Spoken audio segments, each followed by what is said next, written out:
చీకటి వెంటాడిన రాత్రి ఫోన్ కాల్లో నిజమైన భయానక అనుభవం. బ్యాక్గ్రౌండ్లో ఫోన్ కాల్ టోన్ స్వల్పంగా నిశ్శబ్దం.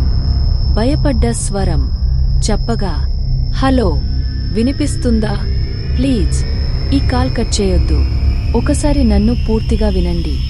ఇది కల కాదు, ఇది నిజంగా నా జీవితంలో జరిగిన దారుణమైన అనుభవం. నా పేరు అనిత. కథ మొదలవుతుంది. కొద్ది రోజుల క్రితమే నేను మా బావ కార్తీక్తో కలిసి మా పాత ఫామ్ హౌస్కి వెళ్ళాను. మా అమ్మమ్మ ఊరిలోని చిన్న ఇంటి పక్కనే అది. పాత ఇంటే అయినా చాలా ప్రశాంతంగా ఉండేదాన్ని. అక్కడ 4 రోజులు గడపాలని ప్లాన్ చేశాం. మొదటి రోజు రాత్రి భోజనం అయిపోయాక ఇద్దరం టెర్రస్ మీద కూర్చుని మాట్లాడుకుంటూ ఉన్నాం. గాలిలో చలిగా ఉంది, కానీ చాలా శాంతంగా అనిపించింది. అంతలో దూరంగా కొండల వైపు నుండి ఏదో చిన్న అడుగుల శబ్దంలా వినిపించింది. కార్తీక్ నవ్వుతూ అన్నాడు, ఎందుకమ్మా భయపడుతుంది? గబ్బిలం అయి ఉంటుంది లేదా బల్లి. పాత ఇల్లే కదా. నాకేమో ఏదో తేడాగా అనిపించింది. ఆ శబ్దం నిజంగా మనిషి నడకలాంటిదే, కానీ నేనెంతో పట్టించుకోలేదు. మొదటి రోజు కదా, అలాగా ఉంటుందనుకున్నాను. కానీ ఆ రాత్రి నిద్ర మాత్రం బాగా పడలేదు. రాత్రి 2:46 అర్ధరాత్రి ఒక్కసారిగా మా బెడ్రూమ్ తలుపు దూదుతున్న శబ్దం వినిపించింది. తడం తడం తడం. భయంతో నిద్రలేచి లైట్ ఆన్ చేశాను. కార్తీక్ నిద్రలోనే ఉన్నాడు. తలుపు దగ్గరికి వెళ్లి చూశాను. ఎవ్వరూ లేరు. అయితే మెయిన్ గేట్ మాత్రం తేలికగా తడికినట్టుగా ఊగుతూ ఉంది. ఇంకా ఎక్కువగా భయమేసింది ఏమంటే, నా బెడ్రూమ్ కిటికీపై నీటి చుక్కలతో చేతుల గుర్తులు స్పష్టంగా కనిపించాయి. ఆ రోజు వర్షం కూడా పడలేదు. అద్దంలో ఆ అమ్మాయి ఫోన్ తీసుకుని వీడియో తీస్తుండగా ఒక్కసారిగా అద్దంలో చూశాను. నా వెనుక ఎవరో నిలబడి ఉన్నారు.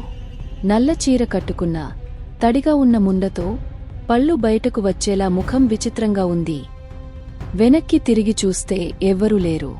నా గుండె ఉబ్బిపొంగిపోయింది. అదే క్షణంలో ఫోన్ నా చేతిలోంచి జారి పడిపోయింది. లైట్స్ అన్నీ ఆపడ్డాయి. చుట్టూ పూర్తిగా చీకటి. మరుసటి రోజు అమ్మమ్మ చెప్పిన నిజం. ఆ ఫామ్ హౌస్లో జరిగిన దానిని అమ్మమ్మకి చెప్పాను. ఆమె ఒక్కసారిగా కంగారుపడి నా చెంపకు తగిలింది. అమ్మమ్మ, పిచ్చిదానివి నీవు. అక్కడేంటో తెలుసుకోకుండా వెళ్ళినావా? ఆ ఇంట్లో ఓ అమ్మాయి చనిపోయింది. ఆమె పేరు విజయ. అనాథల వసతి గృహం నుంచి తీసుకొచ్చారు. కాని రాత్రి ఒక్కరోజు అంతా మారిపోయింది. ఎవరికీ తెలియకుండా ఆత్మహత్య చేసుకుంది అంటారు. కొందరంటారు అది ఆత్మహత్య కాదు, హత్య. ఆమె తిరిగొచ్చింది. 3వ రోజు రాత్రి మళ్లీ అదే జరిగింది. కాని ఈసారి మరింత స్పష్టంగా ఆమె కనిపించింది. నేను బెడ్పై కూర్చుంటే ఒక్కసారిగా ఆవిడ నా దగ్గరికి వచ్చింది. ఆమె గొంతు వణికిపోయినట్టు చీకటిలో వినిపించింది. నన్నెవ్వరూ నమ్మలేదు అనిత. నన్ను చంపినవాడు ఇప్పటికీ బతికే ఉన్నాడు. నన్ను మర్చిపోకూడదు. ఆ క్షణం నేను ఇక ఆ ఇంట్లో ఉండలేకపోయాను.